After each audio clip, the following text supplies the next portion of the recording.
नमस्कार विद्यार्थी मित्रांनो, पाठीमागच्या लेक्चरमध्ये आपण काही न्यूमरिकल बघितले होते. त्याच्या अगोदर हीटिंग एलिमेंटचं डेरिव्हेशन पाहिलं होतं.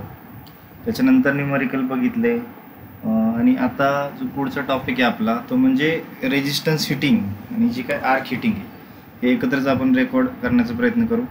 तर पहिल्यांदा रेजिस्टन्स हीटिंगचे जे टाईप्स आहेत आपले, डायरेक्ट रेजिस्टन्स हीटिंग, तर त्याची डायग्रॅम वगैरे तुमच्या स्क्रीनवरती दिसत असेल. एक ओव्हन टाईप स्ट्रक्चर आहे बघा. हे जे डार्क लाईनने दाखवलेले असेल ते इन्सुलेटिंग मटेरियल आहे किंवा त्याला तुम्ही इन्सुलेटिंग वॉल म्हणू शकता किंवा रिफ्रॅक्टरी वॉल म्हणू शकता. त्याच्यानंतर इथून हाय व्होल्टेज सप्लाय आपण ॲप्लाय केलेला आहे. हे सेफ्टीसाठी फ्यूज दिलेला आहे. इलेक्ट्रोड 1 आहे आणि हा इलेक्ट्रोड 2 आहे. आणि जे काय मटेरियल आपल्याला हीट करायचं आहे ते मात्र आपण ह्याच्या 2 इलेक्ट्रोडच्या मध्ये ठेवलेलं आहे.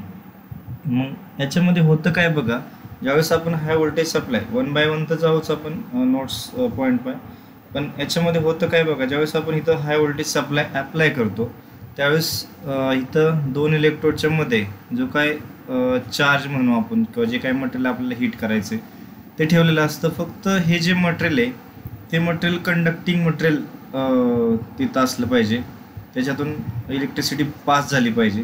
हे एक महत्त्वाचं रिझन आहे. कंडक्टिंग मटेरियल ज्यावेळेस इथून आपण सप्लाय अप्लाय करू त्यावेळेस ज्यावेळेस कंडक्टिंग मटेरियल जर इथं प्रेझेंट असेल तर ह्याच्यातून इझिली काय होणार आहे, तुमचा करंट पास होणार आहे.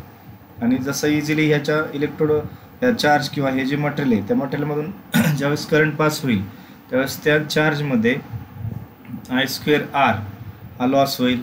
आणि जेवढा वेळ तुम्ही करंट पास कराल तेवढा तुमचा लॉस काय होईल, तो वाढत जाईल. म्हणजे I² R लॉस झाल्यामुळे तिथं मोठ्या प्रमाणात हीट तयार होईल. हीट प्रोड्यूस झाल्यामुळं हा जो चार्ज आहे तो चार्ज काय होईल, मग हीट होईल. आणि चार्ज हीट झाल्यानंतर आपल्याला माहिती आहे की जेवढं काय त्याचा मेल्टिंग पॉईंट असेल किंवा जेवढं तुम्हाला टेम्परेचर पाहिजे त्या चार्जचं, जेवढ्या टेम्परेचरला हीट करायचं आहे तेवढं टेम्परेचर तुम्ही ऑप्टेन करेपर्यंत हा सप्लाय ऑन राहील. एकदा टेम्परेचर ऑप्टेन झालं की तुम्हाला सप्लाय मात्र हा काय करायचा आहे, स्टॉप करायचा आहे, तुमचं हीटिंग स्टॉप होईल. तर अशा पद्धतीची ही डायरेक्ट रेजिस्टन्स हीटिंग होते. डायरेक्ट रेजिस्टन्स हीटिंग का म्हणतात तर पुढच्या हे मेथडमध्ये समजेल तुम्हाला की डायरेक्ट आणि इनडायरेक्टमध्ये काय फरक आहे.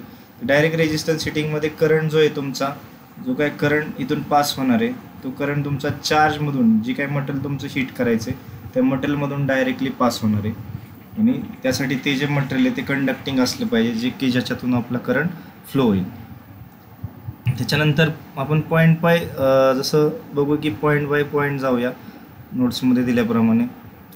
कन्स्ट्रक्शन त्याचं तुम्ही बघू शकता की कन्स्ट्रक्शनमध्ये काय म्हटलं आहे की by using free bricks overall metal frame work the furnace are constructed. म्हणजे ती जी साईडची जी वॉल होती, म्हणजे तुम्ही मग अशी मी सांगितलं की इन्सुलेटिंग मटेरियल हे जे वॉल आहे किंवा हे जे इन्सुलेटिंग मटेरियल आपण यूज करतो आहे तर ते ब्रिक्स त्या ठिकाणी वापरले गेलेले आहेत. आणि मग ते जे मटेरियल आहे किंवा ते जे कन्स्ट्रक्शन आहे ते कंप्लीट केलेलं आहे फर्नेसचं. त्याच्यानंतर 2 electrode inserted from top and bottom or from side walls. म्हणजे तुमचे एक तर इलेक्ट्रोड असे एक वरती आणि खाली असा असू शकतो किंवा साईड वॉलवरती असू शकतात, एक लेफ्ट आणि एक राईट साईडला. 2 इलेक्ट्रोड त्या पद्धतीने साईड वॉलवरती फिक्स केलेले आहेत. त्याच्यानंतर between 2 electrodes charge that is material to be heated is place. त्या चार्जच्या मधोमध काय केलेलं आहे, ते मटेरियल प्लेस केलेलं आहे. The charge may be in the form of powder of peace और लिक्विड. तुमचा जो चार्ज आहे तो पावडरच्या फॉर्ममध्ये असेल किंवा छोटे छोटे पीसेस असतील किंवा लिक्विडच्या फॉर्ममध्ये सुद्धा चार्ज असू शकतो. ऑपरेशन बघा, in this the charge act as a conductor. हे महत्त्वाचं आहे की चार्ज जो आहे तो कंडक्टर म्हणून ॲक्ट झाला पाहिजे between 2 electrodes. Hence electric current pass through it. त्याच्यातून काय होतो, आपला इलेक्ट्रिक करंट पास होतो जो कंडक्टर म्हणून ॲक्ट होतो. अकॉर्डिंग टू जूल्स लॉ आपण म्हणू शकतो की heat is generated in the charge. Heat किती जनरेट झाली तर H is equal to I² R into T that is joules. एवढी हीट तिथं प्रोड्यूस झाली. तर R म्हणजे काय आहे, resistance of charge in ohm. हा जो R आहे तो चार्जचा रेजिस्टन्स आहे. आणि करंट जो आहे I जो आहे तो current passing through the charge, त्या चार्जमधून फ्लो होणारा करंट आहे. आणि तो किती वेळ पास होतो आहे, टाईम ऑफ हीटिंग, तो स्मॉल टीने इंडिकेट केलेला आहे. This method is very efficient because heat generated in the charge itself. ही मेथड तुमची खूप इफिशियंट आहे कारण जी काय हीट तयार होते ती चार्जमध्ये स्वतःमध्ये तयार होते I² लॉस झाल्यामुळे. त्याच्यामुळे इथं लॉस होण्याचे चान्सेस खूप कमी आहेत. Uniform heating of charge is obtain, आणि चार्जमधून करंट फ्लो होत असल्यामुळं पूर्ण चार्जमध्ये एकच करंट असणार, त्यामुळे जो काही करंट फ्लो होईल त्याच्या प्रोपोर्शनल हीट तिथं ऑब्टेन होईल आणि पूर्ण चार्जमध्ये ती ऑब्टेन होणार. त्यामुळे युनिफॉर्म हिटिंग चार्ज पॉसिबल आहे.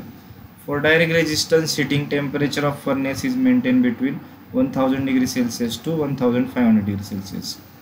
डायरेक्ट रेजिस्टन्स हिटिंगमध्ये जे काही टेम्परेचर आहे आपलं फर्नेसचं, तर ते टेम्परेचर 1000 ते 1500 मेंटेन ठेवलं जातं. सप्लाय व्होल्टेज रिक्वायर्ड, त्याला सप्लाय किती रिक्वायर्ड आहे तर 3.3 kVचा सप्लाय आपल्याला त्याला रिक्वायर्ड आहे. And maximum current allow passing charge is about 3000 ampere. Current मात्र 3000 एम्पियर आहे आणि जो काय व्होल्टेज आहे तर 3.3 kV एवढं व्होल्टेजची त्याला आवश्यकता आहे. त्याच्या ॲप्लिकेशन कुठं आहेत तर डायरेक्ट रेजिस्टन्स हिटिंग जी आहे ती इन सॉल्ट बाथ फर्नेसमध्ये आपण वापरू शकतो. इन इलेक्ट्रोड बॉयलर हिटिंगचा ऑफ वॉटर हिटिंगसाठी वापरू शकतो. Use for purpose of carbonizing, tempering, quenching, heating of steel tools.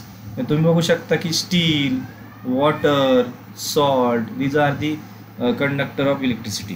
त्याच्यातून इलेक्ट्रिसिटी पास होऊ शकते. तर हे महत्त्वाचं आहे की तुम्ही कंडक्टिंग मेटल किंवा कंडक्टिंग मटेरियल, लिक्विड असेल सॉलिड असेल, ते हीट करण्यासाठी फक्त ते कंडक्टिंग पाहिजे तर डायरेक्ट रेजिस्टन्स हिटिंग वापरू शकता. त्याच्यानंतर पुढचा जो टाईप आहे तो आहे इनडायरेक्ट रेजिस्टन्स हिटिंग.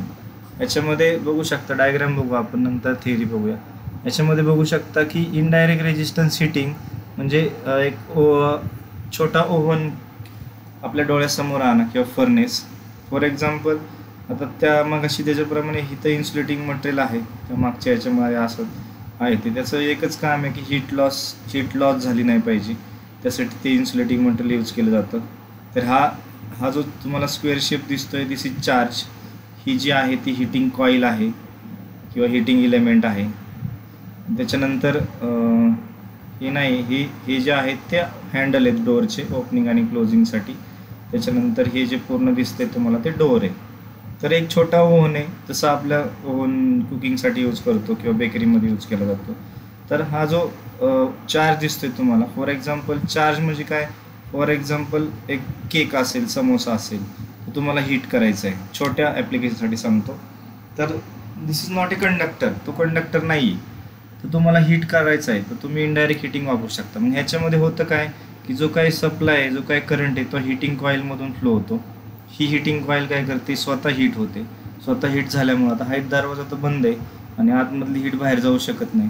मग ती जी हीट प्रोड्यूस होती ती पूर्ण ह्या चेंबरमध्ये, म्हणजे हा जो पूर्ण पोर्शन आहे त्या पूर्ण पोर्शनमध्ये हीट तयार होते. आणि मग ती जी हीट आहे ती बाय रॅडिएशन, कन्व्हेन्शन किंवा रॅडिएशननी तुमची काय होते, कन्व्हेन्शन रॅडिएशन आपल्याला माहिती आहे की ही जी हीट आहे ती हे जे इलेमेंट आहेत, हे जे चार्ज आहेत, ते ॲब्सॉर्ब करून घेतात बाय रॅडिएशन. कारण ह्यांच्यामध्ये काय आहे तर एअर आहे. मग रॅडिएशन होऊन ही हीट तुमची कुठं भेटते तर ह्या चार्जला भेटते. मग हा चार्ज काय करतो, ती हीट ॲब्सॉर्ब करून मग हा काय होतो, हीट होतो. अशा पद्धतीचं इनडायरेक्ट रेजिस्टन्स हिटिंग आहे. जसं आपण एखादा पदार्थ गरम करण्यासाठी ओव्हनमध्ये ठेवतो 5 मिनटं, तो ॲटोमॅटिकली गरम होतो, त्याच्यातून काय करंट वगैरे फ्लो होत नाही. पण मग त्याला हीट कुठून भेटते तर तो जे इलेमेंट आतमध्ये आहेत ते साईडला ज्या कॉईल आहेत त्या काय होतात तरी हीट होतात आणि मग ती हीट तुमच्या त्या खाद्यपदार्थाला भेटते. अशा पद्धतीचे ओव्हन्स तुम्ही नॉन कंडक्टिंग जे आहेत मटेरियल, कंडक्टिंग आणि नॉन कंडक्टिंग दोन्ही पण हीट करू शकता. हे ह्याचा एक महत्त्वाचा ॲडव्हान्टेज आहे. पॉईंट बाय पॉईंट जाऊया. Below figure shows indirect resistance heating. In this electrode current passes through the heating element that is the resistive coil, hence it produce I² loss, that is heat. त्याच्यातून कॉईलमधून current flow झाल्यामुळं मग तिथं I² loss होतो आणि heat produce होती. According to Joule's law, heat is produces H is equal to I²RT. The heat generated in heating element is then transferred by radiation and convection to the charge. जी काय heat generate होती कॉईलमध्ये ती चार्जपर्यंत कशी transfer केली जाते, heat तर इथं कॉईलमध्ये तयार होती. तर कन्व्हेन्शन आणि रॅडिएशन. कन्व्हेन्शन आपण बघितलं होतं की कन्व्हेन्शन म्हणजे काय, तुमचं due to movement of molecules किंवा कन्व्हेन्शन तुम्ही कंडक्शन, कन्व्हेन्शन आणि रॅडिएशन. कन्व्हेन्शन म्हणजे तुमचे मॉलिक्युल काय होतात तरी ट्रान्सफर होतात आणि रॅडिएशन म्हणजे काय, हीट ॲब्सॉर्ब करून घेणे. तर ही जी हीट आहे इथं प्रोड्यूस झालेली ती तुमची चार्जपर्यंत कशी येते, तर कन्व्हेन्शन आणि रेडिएशननी येते. हे महत्त्वाचं पॉईंट आहे, ते तुमच्या ॲन्सरमध्ये आलं पाहिजे. आणि due to this process the heating of the charge takes place. त्या प्रोसेसमुळं जी चार्जची हिटिंग आहे ती पॉसिबल होते. याचे एक्झाम्पल दिले, रूम हीटर आहे, हेअर ड्रायर आहे. त्याच्यानंतर ॲप्लिकेशन बघा त्याची काय काय आहेत, तर low temperature furnace 150 degree Celsius to 1050 degree म्हणजे 150 ते 1050 degree Celsius are use for drying furnish, vulcanizing of synthetic furnace material यासाठी वापरू शकतो. त्याच्यानंतर हाय टेम्परेचर फर्नेस 1050 ते 1350 are use for hardening purpose, material हार्डनिंगसाठी हा यूज केला जातो. फक्त ह्याच्यामध्ये आहे काय की दोन्ही मटेरियल तुम्ही कंडक्टर आणि इन्सुलेटिंग मटेरियल हे दोन्ही पण ह्याच्यामध्ये काय करू शकता, हीट करू शकता. डायरेक्टमध्ये तुम्हाला फक्त कंडक्टिंग मटेरियल्स तुम्ही हीट करू शकता. तर हे 2 टाईप आहेत. त्याच्यानंतर हे 2 टाईप मला वाटते तुम्हाला समजले असतील. त्याच्यामध्ये पुढचा जो टॉपिक आहे तो आर्क हिटिंग, तो आपण नेक्स्ट लेक्चरमध्ये घेऊया.